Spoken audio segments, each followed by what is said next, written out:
notícias às 9, João Paulo Alcazar.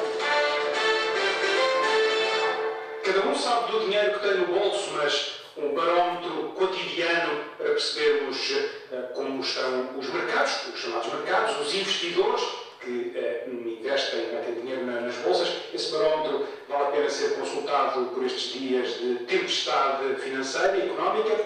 Hoje registramos queda generalizada das bolsas europeias, com uma exceção. Atenas está em alta, a subir 2,4%. A Bolsa de Atenas, assim, a reagir de forma positiva ao anúncio de um entendimento para o governo de unidade nacional, que não será, no entanto, presidido por Papa Andreu, o atual Primeiro-Ministro. Voltaremos a este assunto adiante nesta edição. Agora, outras matérias.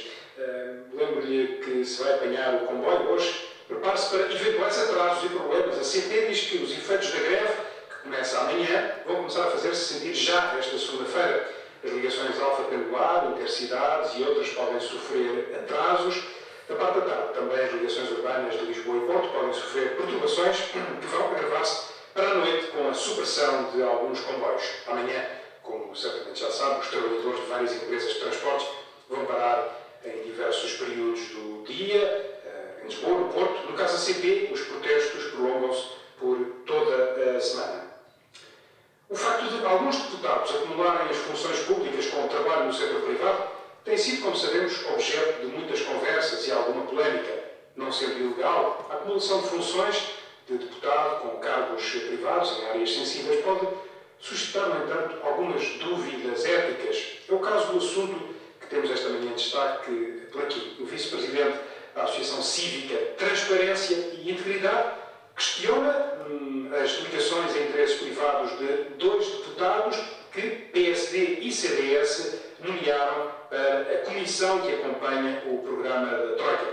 Trata-se do deputado Miguel Frasquinho, do PSD, e do deputado Adolfo Mesquita Nunes, do CDS. O jornalista Nuno Guedes registrou as críticas e as justificações para essas críticas por parte de um dos dirigentes desta associação que luta por uma democracia de maior qualidade no país. O vice-presidente da Associação Transparência e Integridade recorda que esta comissão é uma das mais importantes do Parlamento.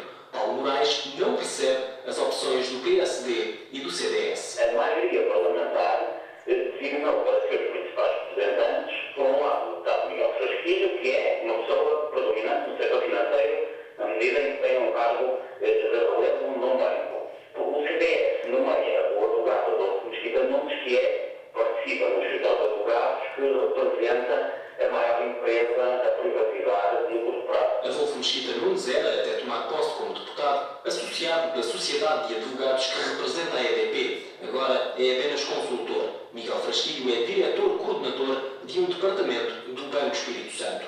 O vice-presidente da Transparência e Integridade, Paulo Moraes, considera inaceitáveis estas escolhas para a comissão que acompanha o memorando assinado com a Troika. Nós sabemos que no programa da assistência financeira, um dos aspectos mais importantes é o apoio ao setor financeiro e, digamos, a forma como o setor financeiro vai desenvolver em Portugal nos próximos tempos.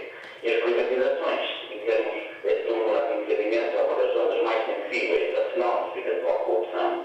Perguntar-se-á como é que dois parlamentares, um do setor financeiro e outro ligado a uma das empresas a privatizar, quando sentados nesta comissão parlamentar, no fundo, o que é que eles representam lá? O povo que os elegeu ou as empresas que lhes pagam? O vice-presidente da associação que representa a Transparência Internacional em Lisboa lamenta o silêncio da Comissão de Ética do Parlamento. A TSE falou, entretanto, com o presidente dessa comissão, já vamos lembrar essas declarações, mas antes a reação de um dos visados por estes reparos, digo apenas um porque o social-democrata Miguel Frasquinho declinou comentar os reparos. Já o centrista Adolfo Mesquita Nunes, consultor da Sociedade de Advogados que representa a EDP no processo de privatização, promete ser cuidadoso quando o assunto vier à baila, mas considera que as críticas são, afinal, uma questão teórica.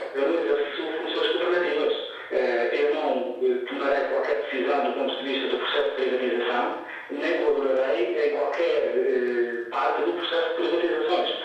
Portanto, o que me está a colocar é uma questão teórica sobre se, como deputado, poderei estar a fazer um trabalho de comissão que tem a ver com o acompanhamento de uma matéria.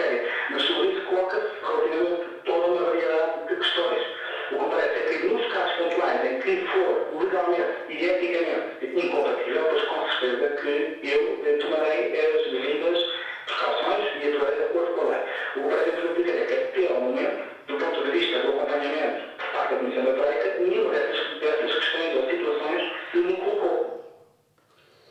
Sim, a resposta do deputado da CDS, Adolfo Mesquita Nunes, cujas ligações ao setor privado são questionadas pelo vice-presidente da Associação Transparência e Integridade. O presidente da Comissão de Ética, questionado pela TSF, recusou-se a fazer uma avaliação dos casos concretos. O social-democrata Mendes Bota diz que cada um dos eleitos é que sabe até onde quer levar o sacrifício que representa o exercício do mandato. O facto de um deputado não estar na exclusividade de funções e de acumular o exercício do mandato de deputado com funções profissionais ao serviço de uma determinada empresa, que tem eventualmente interesses, obriga o deputado a fazer a sua declaração de interesse. E a sua declaração, digamos, em cada momento em que faz uma intervenção parlamentar, tem uma obrigação ética de referir e de publicitar que, de facto, tem um interesse particular nessa matéria. Eu, pessoalmente, entendo que o exercício do mandato de deputado exige de nós um sacrifício pessoal e profissional, mas cada um sabe até onde é que quer levar o seu sacrifício. Reflexões do deputado Mendes Bota, que presida a Comissão Parlamentar de Ética. Catarina Martins, do Bloco de Esquerda, é vice-presidente desta comissão. Ela nota que há fragilidades legais que devem ser resolvidas e dá um exemplo. Se um deputado for dono de uma papelaria que fique em frente a uma escola, não pode vender uma rede de papel que seja a escola pública. Mas se for advogado, consultor, etc., pode trabalhar ou para o Estado ou para entidades que até têm interesses opostos ao Estado. E essa é uma lacuna da lei que nos parece intolerável e temos votado contra ela e continuamos a votar contra ela. E considera então esta situação intolerável também? Consideramos que não devia existir. Há dúvidas. E nunca se deram levantar dúvidas na investigação pública. Catarina Martins, ouvida pela jornalista Cristina Mendes, lembra que o Bloco já apresentou um projeto concreto para mudar o estado das coisas. O Bloco de Esquerda antigo já a dizer que esta situação tem de ser corrigida. E apresentámos um projeto de lei, apresentámos já nesta legislatura, mas devo dizer que já tínhamos apresentado em alturas anteriores e não foi acolhido, esperemos que desta vez possa passar. O projeto de lei exatamente para impedir que haja prestação de serviços de consultadoria, assessoria, de patrocínio ao Estado ou a entidades que têm interesses opostos ao Estado. Ou seja, que os deputados não possam simultaneamente ser deputados e fazer assessoria, consultoria ou patrocínio ao Estado ou a entidades que têm interesses contrários ao Estado. A deputada bloquista Catarina Martins, vice-presidente da Comissão de Ética, lembrando as ideias deste partido, a propósito de mais um caso alegadamente pouco cristalino. O vice-presidente da Associação Cívica Transparência e Integridade questiona as ligações e interesses privados de dois deputados, PS e CDS, PSD e CDS, que integram a comissão que acompanha a aplicação do memorando da Troika. 9h09, são 8h09 nos Açores. Desta manhã, a notícia de que as taxas da dívida, taxas de juros da dívida pública italiana a 10 anos bateram um novo recorde. Os juros já são superiores a 6,5%. Isto acontece no momento em que cresce a inquietação na zona euro e por toda a Europa de que o governo de Berlusconi não consiga navegar em segurança, levar a bom porto a barca de Itália nestes mares agitados das dívidas soberanas. A nível político, Berlusconi, gigante dos média do país, 75 anos, muito polémico, enfrenta amanhã um voto importante sobre as finanças públicas no Parlamento italiano, que será um teste à fidelidade dos deputados que têm apoiado, e somam-se notícias de críticas e deputados que se afastam da linha defendida por Berlusconi. Veremos. Quanto à Grécia, um outro país que tem sobressaltado a zona euro, já ficou esclarecido que o governo vai mudar, passa a ser de unidade nacional, com o novo primeiro-ministro. Quem será? Só o saberemos mais logo, ao final do dia. O facto é que Papandreou e o líder da oposição puseram-se de acordo quanto à necessidade de um governo de unidade e marcaram as eleições antecipadas para dia 19 de fevereiro. São bons sinais, um avanço, mas ainda insuficiente. É a opinião de Manuel Faro, professor de Economia no ISEG, em Lisboa. É um bom ponto de partida, uma vez que, enfim, o governo tinha perdido credibilidade e o primeiro-ministro também. Nestas condições, o que estas medidas são boas, não no bom sentido. Mas é a situação tremendamente difícil da Grécia. Repare, um ótimo governo, um excelente governo, não significa hoje na Grécia necessariamente um sucesso. Porque a Grécia está, de facto, numa situação tremendamente difícil e com muita incerteza. A única coisa que nós temos neste momento, segura, é, de facto, a enorme incerteza que vai existir relativamente à aplicação de um programa complicado como aquele que está a ser pedido à Grécia e com efeitos relativamente imprevisíveis, mesmo do ponto de vista da sua aplicação e do ponto de vista social. Os desenvolvimentos do caso grego, aqui comentados na manhã da TSF, por Manuel Faro, professor de Economia no ISEG. Hoje, os ministros das Finanças da Zona Euro reúnem-se em Bruxelas, na emenda do encontro, certamente a Grécia, também as preocupações com a Itália, a avaliação das estratégias europeias para enfrentar esta crise. Hoje, em França, o Governo apresenta um novo plano de ajustamento orçamental. O objetivo é poupar algum dinheiro, mas também garantir a classificação, que se mantém, a classificação de um AAA da dívida pública francesa. A Troika regressa a Lisboa, começa mais uma avaliação trimestral da aplicação do memorando de entendimento.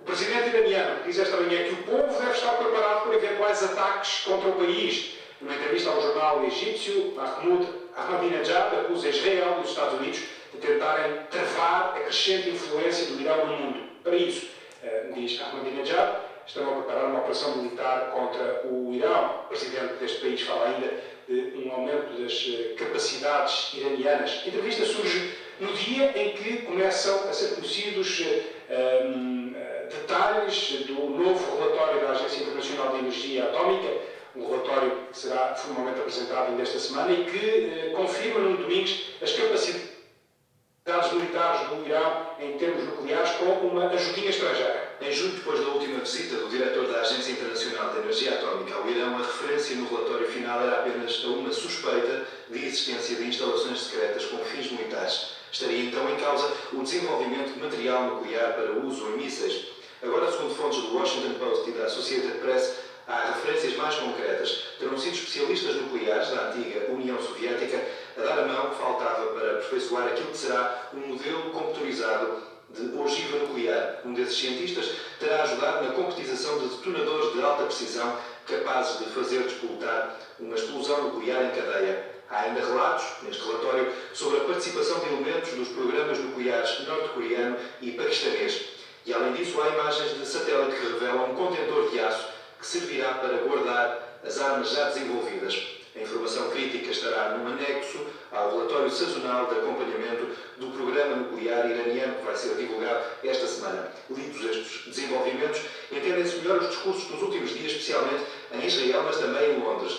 Os israelitas falaram com insistência na possibilidade de um ataque contra instalações nucleares iranianas e os ingleses admitiram participar nessa operação. O Irão foi informado do relatório na semana passada. Domingos, com os dados que nos deram conta a Washington Post e a Associated Press relativamente a um relatório que pode, no fundo, significar gasolina para a fogueira que já é a relação entre o Ocidente, em particular os Estados Unidos, com o aliado Israel e Teherão. Vamos ver quais serão os próximos desenvolvimentos deste caso.